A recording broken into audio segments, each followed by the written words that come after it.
Hey folks, welcome. Wes Dove here, and I get to hang out with you again today with Brian Brogan and Joe Dukevich, and we're going to chat like we've been doing leading up to the Voices for Leadership, the inaugural Voices for Leadership Authors Retreat on April 14th and 15th in St. Petersburg, Florida. We're going to talk about the value and more, and I would go so far as to say even the importance of being active on social media. So the first thing I'm going to do, I just did it to Joe or for Joe and Brian before we hit the live button here in the stream.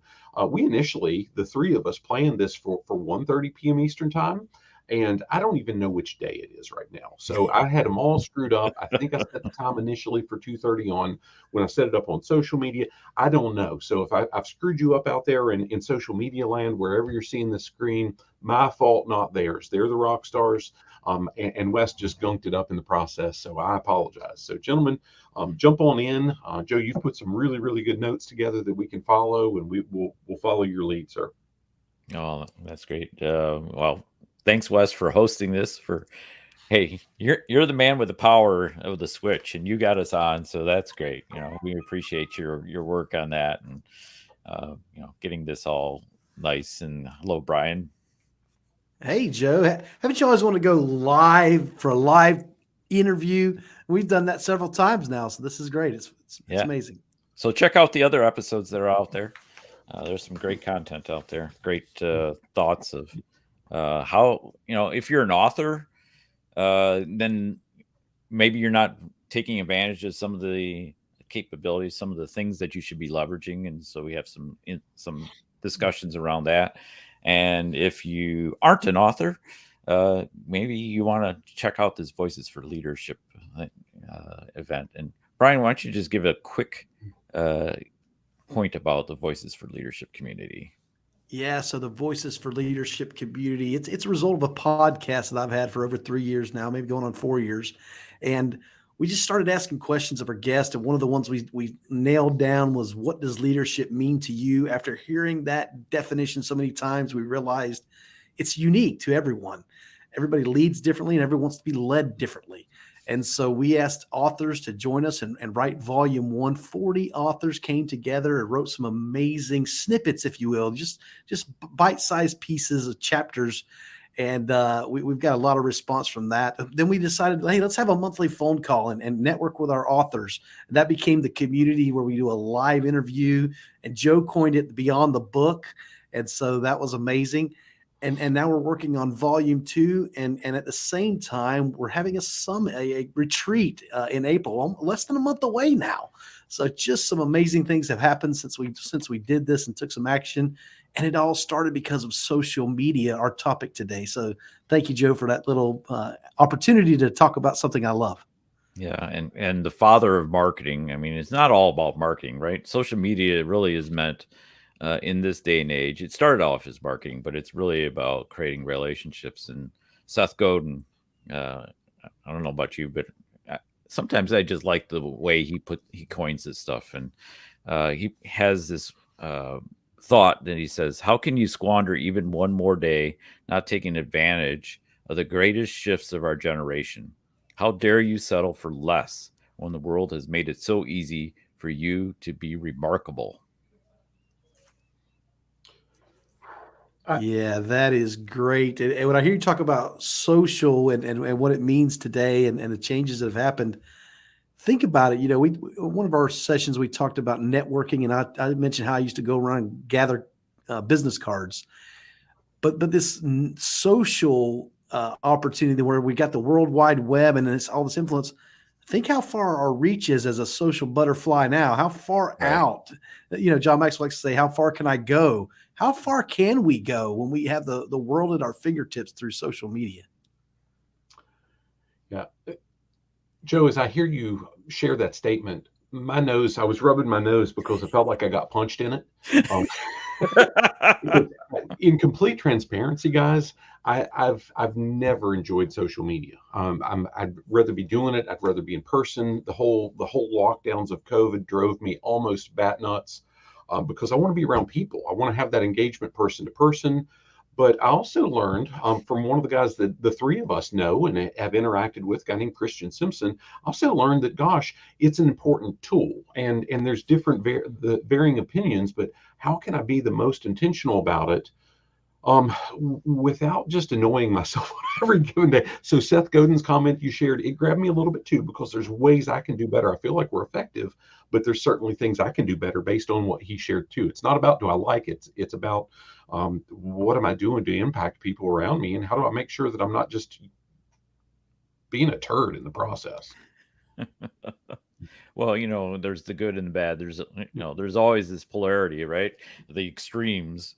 And sometimes we get swayed by the extremes of, oh, this person just posts and posts, or you've seen some of the Twitter feeds with, 10 posts from the original, author of the post, and just gotta get that whole feed, and who's got time for looking at all that stuff to come down to what's the important part, and really, are you talking, and just placating yourself about the topic or about the thought that you want to put out there, or are you really helping to serve someone? So the question really comes up, it's buried in our title. What does being active on social media mean to you, Brian? Yeah, so I'll just tell you how I got started. Originally, when I came to LinkedIn, I had zero. I didn't even have a computer years ago. So going to LinkedIn was like a stretch for me. And I first initially thought, you know what, I'm just going to connect with people that I know or that I could do business with. Hey, I'll admit it was a selfish way of doing things, but that was the like, I don't want to be connected to all these people I don't know and have interaction with all these people I don't know.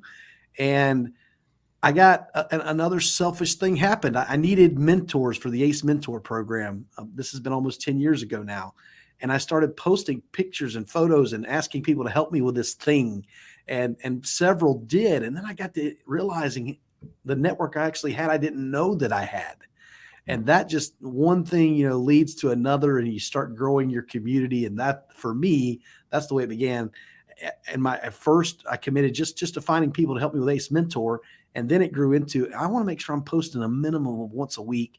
And today it's once a day. So I'm trying to post every, Monday through Friday business days.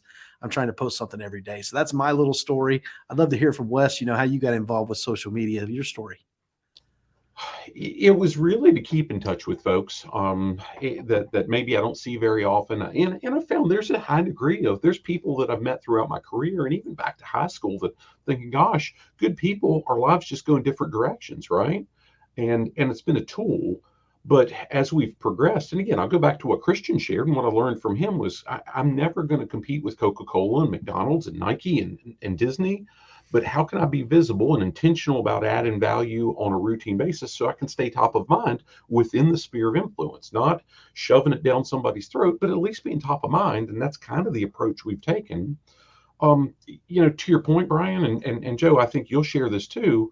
I've never been one to say, "Ooh, look at the food I just ate," or whatever. Cindy and I occasionally, she'll say, people, we need to be personal. So maybe we'll, like when we were in Vegas over the last few days, we had the waiter take a picture of us in front of some big water fountain statue thing where we were eating. Okay. And by golly, it got a lot of reactions, but that wasn't good for her for noticing that, because I'm like, well, who wants to see us in front of a stupid statue? Well, it's amazing what, I don't know, you can relate to who, where do you get the most traction? And it's funny, it's not about what we say, it's about what we show ourselves in. Maybe it's walking, like we did a sunrise walk, Lisa and I, on Tuesday morning before the cold set in yesterday morning.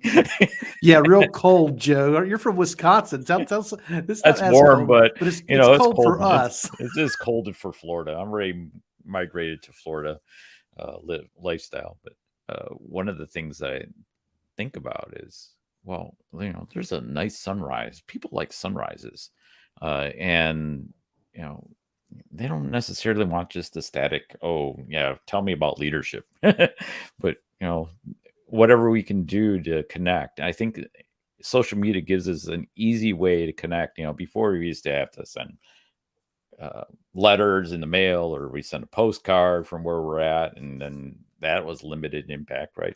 You might send it to your family or something. I'm here in Hawaii. But now you can put it on instantaneously, and it's also a great opportunity, like you said, Brian, to network, to find an opportunity for mentors for ACE, for the ACE program, and help create buzz, or create, as Seth Godin would say, tell your story to arm the people that are attracted to your cause, so that they can go out and bring others towards your cause. Yeah, when I hear you talk about that, I think that all of us are at stages in life, right? We're all at stages in our career, and I know a little bit more than someone else does. And there's other people that know a little bit more than I do. And if we can help each other through our social posts, just keep putting positive messages out there on a routine basis, and building your brand and your brands around you, being an authentic person around those things that you like to share. So I think you can have the best of both worlds. As Wes said, I'm certainly not posting what I'm eating on a professional page. Of course, it's a lot, as you can tell, but I do recognize when I'm trying to help people grow and develop in the leadership world, that I have a message, and it's for someone. So Wes, I think you were about to say something. I'd love to hear from you, how you're using social media and your wife's help there. You're on mute, Wes. You all didn't hear me swear. I'm just kidding. I didn't that time. Well, so Cindy does an amazing job with ours, specifically with our business pages. I mean, for years, we were pretty active on Facebook and LinkedIn, but that was really it. I didn't do Twitter. I didn't do Instagram. I didn't do this, didn't do that. But what she's done, specific for our business, we have our personal pages as well, but she uses a program that allows her to schedule. She can do it in one pop. She can usually carve out an hour or two once a week, and schedule for weeks in advance some of our different resources and content. Typically, it's a value add stuff with no cost. It's just there. Here's something that serves the community that we're in touch with. But every now and then she'll wiggle in, here's something that we do as a public session, blah, blah, blah. But more about how's it top of mind. And I'd love to tell you that there's huge, massive revenue that comes from it. It's not. But by golly, there's been a lot of visibility. And as we look at our website analytics, we see in any given month, without dollars spent, or our organic reach is typically in the 25 to 35,000 hits across all of our pages on our website a month. And fellas, that's kind of cool. That it drives that, and that brand recognition's there through just, I'll say the word consistency. One of us talked a week or so ago about that. Sometimes that's not the nicest word, but we've been just extremely consistent about day in, day out for now 8 years of that stuff. Now, personally, I'm going to segue, and then I'll shut up and give it back to you guys. I like the fact that these tools allow me to keep in touch, as opposed to sending that postcard, because I don't know where my friend Nick is that I worked with 18 years ago. But through LinkedIn, I can send a message. I can like his posts, and I can re-engage and reestablish that relationship with a guy that I had a great working relationship with. Again, 18 years ago, 2005, we went to conferences together, and we worked directly together. I had no earthly idea where he was until we reconnected on LinkedIn. And that's just some powerful tools there, both personal and business, that lets us do stuff that I've never seen in my lifetime before. Yeah, and I think that's an excellent point there, Wes, on the ability to connect, right? It's about being able to find that part. There's like-minded people all over the place that are,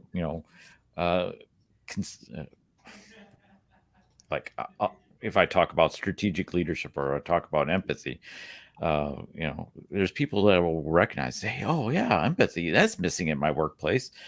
Wow, Joe wrote, but I know Joe, and got to reconnect with Joe because that was an important topic. And how do I do that in my current workspace?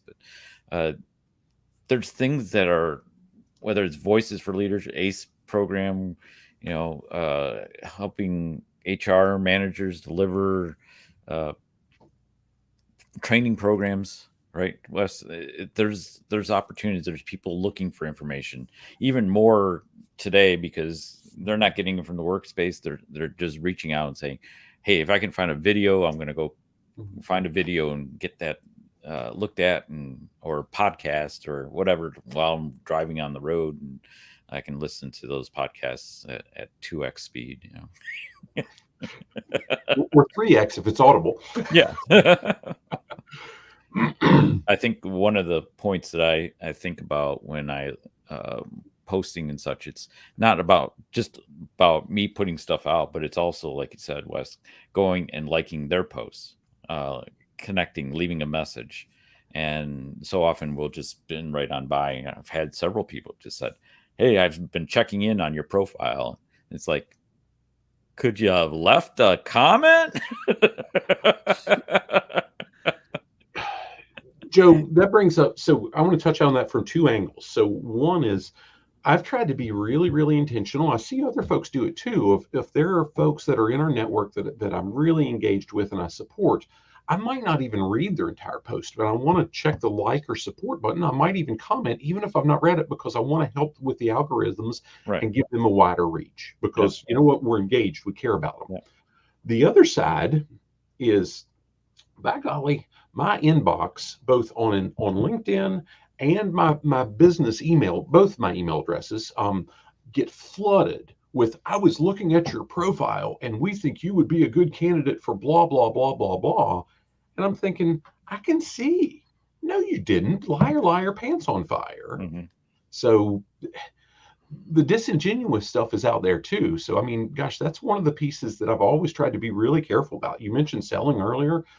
I want to be top of mind and add value. And if I can develop a relationship in the process, awesome. If it gets to that Right. conversation, great.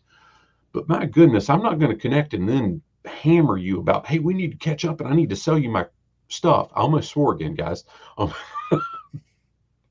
So anyway. Well, and it brings up a good point about engage rather than sell, right? It's how often you get in LinkedIn, you see, because I can, oh, someone's hit my profile, and then within 12 hours, I can almost count to the minute that their bot will send something. "Oh, we looked at your profile, and you fit," and it's like, no, you didn't really read it. You picked up one Right. word. Yeah. That usually gets disconnects and blocks from me. Yeah. I've been challenging some of those with when they say that they're a listener to the podcast. It's one of their favorites.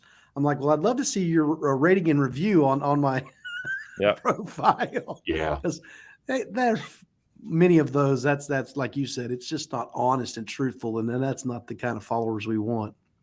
Yeah. Well, so Joe, one of the quotes you put in the note really speaks to this, and it's from, I guess, Jay Baer is the name, from Convince and Convert. It says, "Activate your fans, don't just collect them like baseball cards."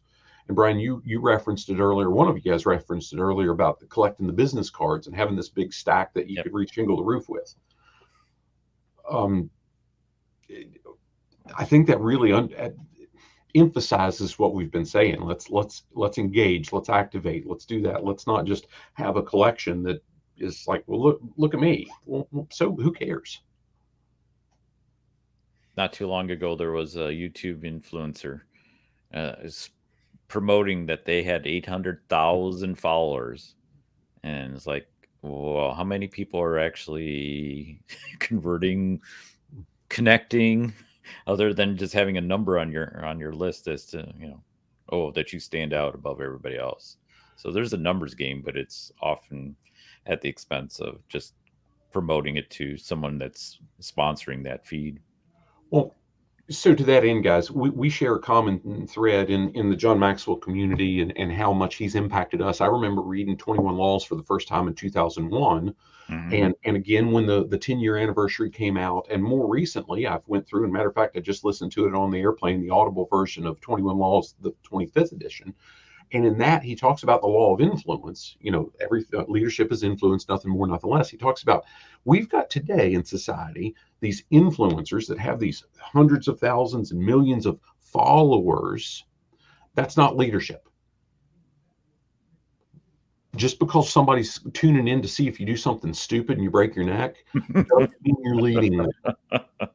And gosh, that's just so powerful. And really, whether it's in our space where we do the different training and provide the resources for the teams and the individuals we work with, or gosh, Brian, we've talked about the authors aren't exclusive in Voices for Leadership to being in our space. You've got some amazing owners of companies and people. I saw Gary, right? Cooper just accepted a CEO position with a large manufacturing firm and so on and so forth. You've got people in all different spaces. So if you're seeing this recording, don't think for a minute that Voices for Leadership, I'm not a coach or a trainer or a speaker. That's not for me. If you're responsible for leading, it might not absolutely be for you. And you could add a different voice that maybe we don't, right? Well, Wes, I'd love to share the story when we posted our pictures with us holding our books up during one of our membership meetings.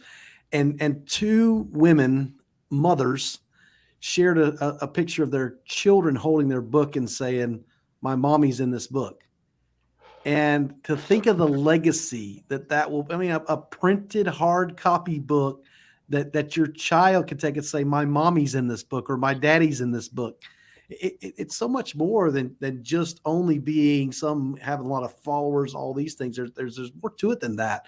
And as you said, we got a wide spectrum from best-selling global guru authors down to guys like me that barely have a following to start with. So it's just a great way to get and then share our communities with each other is what I really enjoy about it. In fact, I got a good success story here.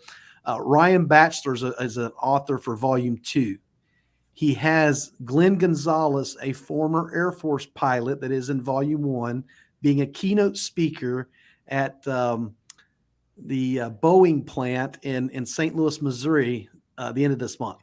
Nice. So there's two people that the Voices for Leadership community made the connection with, and now they're collaborating on a really cool event with hundreds of attendees. So excited about that. And in fact, Ryan invited me, so I'm actually going to hear Glenn speak. So just the way we support our community and network, that's what it's all about. And this, again, it began because of social media and having a footprint and being present and just being active out there to get to know people. And that speaks to the collaboration and the whole reason you birthed the idea of how do we do this author's retreat so we can really drive that collaboration to another level. And Ryan came to the Voices for Leadership because he was in my mastermind table ways back on Change Your World on the value table, and we developed a relationship. And he was stepping beyond just his Navy career. What's next, and talked a little bit about, what he's trying to do from a nonprofit perspective as well, feed children. And so there's a lot to that man, to Ryan. And, it's great to plant the seeds of leadership and watch them bloom. It's just a fantastic thing.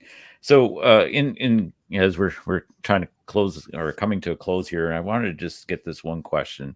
So whether they're an author in Voices for Leadership or an author in a book or just thinking about it, Brian in particular, what might be a method that they can leverage some content they have to help reach people, and be active in social media? Yeah. So you have a message. Anybody out there that's watching this, if you've taken the time to listen to something titled Involved and Engaged in Social Media, you have a message. And someone, like I used the example of the two mothers, your child, your family may need to hear it. The world may need to hear it. You can have this published and it'll be your unique, this DNA of leadership. I keep saying you can have your words printed and become a published author. I like to tell everybody this thing opens doors that you just won't have if you're not an author. So if you've not been an author, that's the message for you. If you're already an author, join a collaborative effort to be part of the community and do this anthology together. And it's just another bonus to have this group supporting you and being part of the community that meets monthly, very active and engaged. So that's the message I have around that subject. Thanks, Brian. Wes? I mean, Brian, you nailed it with the book side. I'll take it from the social media side with that. There's stuff that we all do, and Brian, you've said this as good as anything, because I'm prone to underestimating the value that I see. Hey, I'm a country boy. I did this, I did that. And then wait a minute, you said it earlier, we're all a little bit better in one area than somebody else, and we can add value. And that's where, when we do it from a spirit of authenticity and a spirit of humbleness, and how can we serve others as opposed to that, we can add a ton of value through the social media platforms just because of the reach. Now, the statistics say if you're adding a link, Facebook specifically is going to probably drive that down in the reach that you get. Whatever. I've got an opinion on Mark, and I'm not going to share it here because you guys don't want me swearing. But the fact of the matter is, gosh, how do you get it out there? How do you serve people? And when you do enough of that, gosh, it says, if you sow, so shall you reap. Right? There's no name attached to it. It didn't say based on whether you do or don't include a link on a Facebook post. That was never in the book, was it? So anyway. Yeah. One thing I've heard this in multiple places, and it's in the notes, but it reminded me of this message that I heard long ago. It's whether you do or do not, you're in essence putting a message out there. If you don't post anything, if you don't share what's on your heart or share to lift others, you're people will say, where's Wes? Where's Brian? Where's Joe? And they'll say, if you do, well, then they can see can get the social proof. They can see what you're talking about. They can take that moment and say, oh, that's very powerful, and I want to use that, or I want to see how that reflects in my life. So, if we're not tweeting, well, you're tweeting nothing, basically. Well, Joe, that reminds me of the Gretzky quote: "You miss all the shots you don't take." Right. And I want to be taking shots. Hey, some of them are going to miss, some of them are going to ring off the side of the goal. But I'm going to keep shooting and keep aiming for the target and keep staying in the game. Yes. Amen to that. I've heard it. I heard John say it probably a year or two ago for the first time, but I've seen it quoted and whatnot a good bit recently. People often overestimate the importance of intensity and underestimate the importance of consistency. And I've butchered it, but you get the point. And that's, there's a dear friend of mine that does some fantastic work, and I'll see a massive amount of stuff for a short period. And I've often heard, well, gosh, it's not produced massive results. And at the same time, I don't know that Cynthia and I have ever done the massive amount in any one time, but over the course of 8 years now, it's been a massive amount, right? And it's a little bit and a little bit and a little bit. And over time, the results have come. And I'm thinking, gosh, just hang with it long enough to start the momentum. And then, oh, by the way, don't get distracted and do other crap. So consistency is, I'm not saying intensity is not important, but without consistency, it's a waste in many cases. Well, intensity, you can be intense on many things that multiple priorities and go and spend, and you're not consistent at any of them because you're just bouncing from one to the next, right? It came to play. I was at the think tank day for the Maxwell event, and it was pointed out. It's like, don't let intensity block your consistency, in essence. Wes, as you talk about consistency, I love this analogy. I've had to convince myself of it many times. As I'm taking those small steps up these large flights of stairs, I'm concentrating, focused on the steps. Yes. But if I'll take a break and turn around and look behind me and realize, wow, I'm at a new elevation. Those small steps have got me to a new elevation. I've still got more steps to go ahead of me. I need to turn back around and get busy, but you're never gonna make the climb if you don't take a step. And that's what I think this consistency is taking steps every day. Take a step. When you take a breather, recognize where you're at and how you got there. And that'll help you to propel yourself and help others see where you're at. Well, and here's what I'll ask you guys as we're getting close to winding down here. are either of you good at that stopping and looking back and seeing the progress? I'm not. Mhm. I'm really, really bad at it. Oh, I mean, I do a lot of reflection. It's just in my nature, but I do see the change, and it always helps to have someone near me, like my wife, to point out where I've done things well or I haven't. But to have others see that and remark, I've seen the growth in you many times over my career. I've seen the growth, and that's just a powerful thing. If you don't see it yourself, get people around you that can see it. Joe took the words right out of my mouth. That's usually when I realize when somebody starts complimenting me, "Well, I can't believe you've done all these things." I'm like, I guess I have done all these things but it takes that kind of reflection to realize, because I'm still stepping. I mean, I'm still Yep. staring at the stairs, but every once in a while to turn around and say, man, and then recognize those steps that got you there. Mhm. It's not an elevator. That's Steve Harvey told us one time. He said, the stairs to success is not an elevator. It's you got to take the steps. Powerful, guys. Well done. You all teach me each time. Cindy forces me to stop and look, because usually it's 100 miles an hour, hair on fire, bull things over. Let's just whatever. And here's where I share that. It's not to brag on work ethic. It can get really disheartening sometimes if you don't see the results at any point in time. Right. And let's be honest, in any business, regardless of where it is, nothing's immediate. It takes time. So, the whole look back is important for everybody, especially if it's consistency and really building that social media platform and so on. And thank God I've got a wife that does that for me. And a business partner. So it's kind of cool that way.